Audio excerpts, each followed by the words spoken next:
இன்னைக்கு நான் எப்படி நடத்த போகிறேன், இன்னைக்கு என் தேவைகளை சந்திக்க கூட என் கூட காசே இல்லையே, இதனால் அப்படியே நொறுங்குண்ட நிலையில் இறுதியெல்லாம் நொறுங்கி போய் கவலையோடு வேதனையோடு உட்காந்துருக்கீங்களா? இன்னைக்கு உங்களுக்கு தேவனுடைய வார்த்தை என்ன தெரியுமா? ஒரு அதிசயத்தை கர்த்தர் செய்ய போகிறார். என்ன தெரியுமா? பாருங்க, ஏசாயா 58வது அதிகாரம் 11வது வசனம். கர்த்தர் நித்தமும் உன்னை நடத்தி மகா வறட்சியான காலங்களில் உன் ஆத்துமாவை திருப்தியாக்கி உன் எலும்புகளை நினமுள்ளதாக்குவார். மகா வறட்சியான இல்லைன்ற சூழ்நிலை வந்தாலும், வேலை இல்லையே, காசு இல்லையே, என்ன செய்வது என்று சொன்னாலும் ஆண்டவரை நம்பிட்டீங்களே, நித்தமும் நடத்துவார். அந்த வறட்சியில ஒரு நன்மையை கட்டளையிட்டு இருக்கார். உங்க தேவைகள் சந்திக்கப்படும்.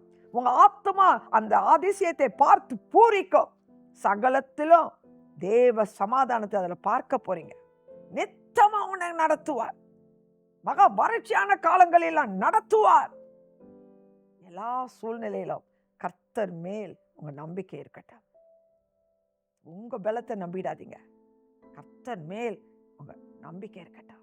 அந்த வறட்சியான சூழ்நிலைகள் மறைந்து போகும்.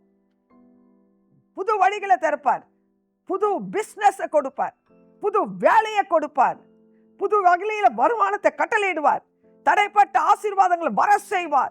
எதற்காக காத்திருக்கீங்க? அந்த காரியத்தில் ஒரு மாறுதலை காண்பீர்கள். உங்க இருதயம் கலங்காது இருப்பதாக கர்த்தர் உங்களை ஆசீர்வதிப்பாராக. ஆமென்.